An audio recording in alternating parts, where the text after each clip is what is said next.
வணங்கும் செய்யே பிறர் கரிய செல்வமே, நீயே பயணமுந்தாய் உலகில் தாழ் பணிந்தேன் நானே. நீ இல்லை என்றால் இடம் எனக்கு ஏது?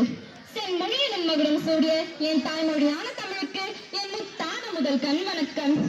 அறிவுரை ஞானத்தில் இருந்தவை எல்லாம் பொருளுத்தல் தானே மேலு என்ற குரலுடன் ஆரம்பிப்பதே சால சிறந்தது என்று உணர்கிறேன். ஆகஸ்ட் மாதம் 15 வந்தாலே என் மனதில் ஒரு விசேஷ காற்று வீசும்.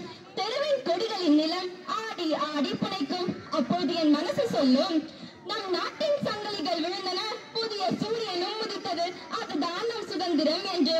1947 நள்ளிரவு 12 மணிக்கு மணி ஒலிக்கையில் நம் நாட்டின் சங்கலிகள் விழுந்தன. அந்த சத்தத்தில் ஆயிரக்கணக்கான போராட்ட குரல்கள் மற்றும் தியாகத்தின் வாசனங்கள் வீசும். பாரதியார் எழுதியது காதில் ஒலிக்கும், எழுந்து வா எங்கள் தேசமே, எழுந்து வா எங்கள் சுதந்திரமே என்று.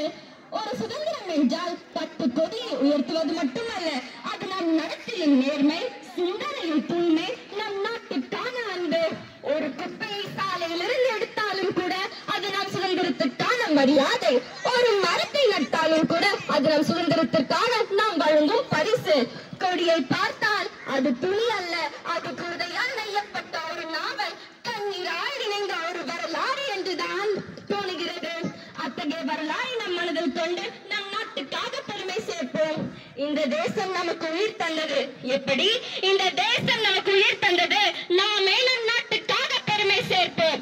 விடுதலை என்பது நமது உரிமை, அதற்காக போராடுவதே நமது கடமை. எப்படி எப்படி விடுதலை என்பது நமது உரிமை,